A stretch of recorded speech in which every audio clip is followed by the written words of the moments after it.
Meet Frank Yu, entrepreneur, analyst for the China technology market, and advisor to Mayer Venture Capital, which invests in tech startups in China. After graduating with a master's in public policy from Harvard University, Frank began his career in international finance, eventually becoming an Asia equities analyst for PIMCO, one of the largest international funds at that time. Despite his success, he said his true passion remained in technology, especially video games. After taking a trip to Shenzhen, Frank said he was so intrigued by China that he left his lucrative finance job to become a manager and technical advisor for Microsoft, which after a year in Singapore landed him in Beijing. I did go to China once when I went to Shenzhen, and I was really fascinated by it. It was a very different environment. It was very dynamic. Things were always changing. And even when I went back to Hong Kong, I was always intrigued by the notion of living in China. When I was in Hong Kong, I was headhunted by Microsoft to basically launch Xbox in Asia. But they located me in Singapore. So I spent a year in Singapore doing sort of the launch for Microsoft of games and video games and things. But I had a chance to come to Beijing, and I jumped at the chance. While at Microsoft, Frank helped launch the Xbox video game system, Internet Explorer 7, and other well-known products in China. I compare Beijing to learning Unix, the computer language, versus Shanghai, which is more like PHP, meaning that Unix, if you know anything about computer languages, is a very difficult language. It's old, but it's very stable. But once you learn Unix, you become the master of it, and you're really proud of it. And the fact that it is so hard to learn is it's a point of pride. In Asia, specifically Hong Kong and China, it's very dynamic. Things are always changing, and I thought that was fascinating. My background is banking and finance. I worked in trading, equity analysis, but my real love and passion has been always sort of video games and technology.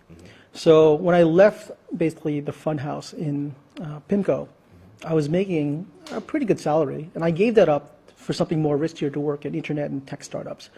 But when I look back on it, it was a great decision. There's things you want to do, and you want to do more than just live in Connecticut and basically manage portfolios.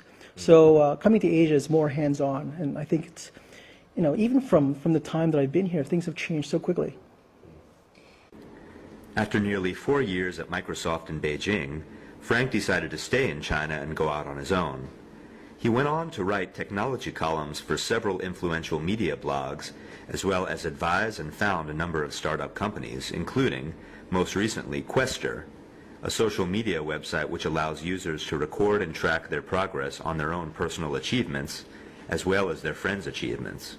Really what I like about games and gaming culture is the people. The people who make the games are very passionate. So the gaming industry is quite unusual in that there's people in this industry who are very smart, some of the best programmers, some of the best artists, but they're not the best paid. If you want to work on databases or enterprise or e-commerce, you could probably get paid more.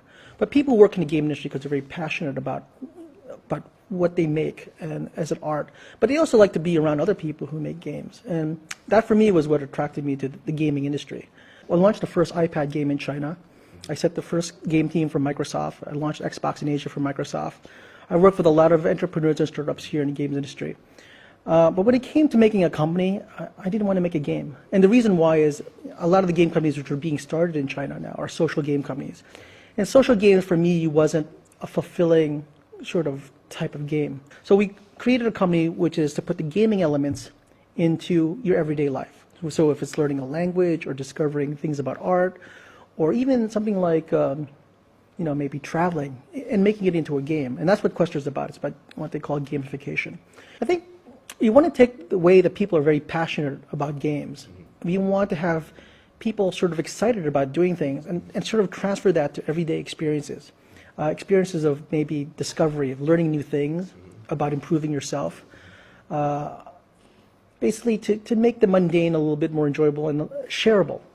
Your experience in life, whether it's taking pictures or visiting or eating at a new restaurant, should be something that you can share with your friends like a game. And a lot of the elements of a game, such as leveling and the experience points, as well as achievements and badges, we can apply to real life. And we hope that by using sort of a gamification platform, whether it's ours or someone else's, that people will rediscover the experience of just doing things in the real world and not just immerse themselves in the online virtual world all the time. The more we are online, the more we actually desire face-to-face communication. So as we become more integrated on virtual networks, meeting people face-to-face becomes even more important. So a face-to-face meeting becomes more valued now because it takes more time, it's not as easy, and it becomes more important. I mean, we can be Facebook friends very easily. We just click a button, But actually, to take the time out to do something together, that elevates you to another status. And I think that the more we play online games, the more important it is that we play like face-to-face games or board games together. Frank said that due to the ease of starting a new company in China, China is an ideal place for tech entrepreneurs to develop prototypes that can later be developed elsewhere. He said that Chinese startup companies' high level of adaptability can often be beneficial in the long term. China's, I guess in technical terms, it's a very good place to prototype things. And I have many friends who've come to China, they develop a prototype or a demo, and then they go back to the US. And we started here in China specifically because we have the contacts, but we also have, basically the resources to do that in China. And we've lived here, and we've been here for the long term. He's been here almost 7 years, and I've been here longer than that. So China was a natural place to start. The thing is that in the U.S. we have all these plans. We have these business plans and blueprints, and we architect everything, and we kind of stick to it. A Chinese team doesn't have these plans. They basically, let's try it out, and then they look and see what works and what doesn't work. And if it works, let's do more of it. If it doesn't work, let's not do this. In the U.S., we always like to stick to the plan. It's, hey, you can't do that. We have to stick to the plan. But a Chinese team will actually have a faster feedback loop, and they'll actually say, okay, let's change. Journalist Eric Zhou collaborates with Frank on the podcast China Chat. He says Frank has been instrumental as a mentor in teaching him to understand and navigate China's tech industry. Frank and I have a podcast together, and it's basically, we call it China Chat, and we talk about our lives in Beijing. We talk about places we've gone to eat, people we've met, games that we played, gadgets that we've played with, and other internet technologies. Frank's a good guy to work with. He's very punctual. He's very, for lack of a better term, strict. He would always want people to work as hard as they can. Early on when I started writing about technology and looking to talk about video games, Frank was instrumental to helping me meet certain people, mentoring me, teaching me certain things about the industry that I didn't know before. The thing is about when you work with people in China, it's like you don't really work for the company. You work with the people. And you can change jobs, they can change jobs, but your relationship with those people are always the same, even if you're in different companies from there. And I think that's what people have to understand. Your relationship in China is not with a company. Your relationship is with the people you work with, or the people you work for, and the people who work for you. Frank said his China dream is not only to be here to continue to experience China's rapid change and development, but also to record it. One of his biggest hobbies is taking pictures, often of subjects and things the average person wouldn't consider all that beautiful. My dream has always been to be here, be part of the community that helps develop it, but in some way also to help record it. Since I've been here, I've been recording a lot of things. I've been taking pictures of China, and it's, even when I'm not here, it'll stand as a record.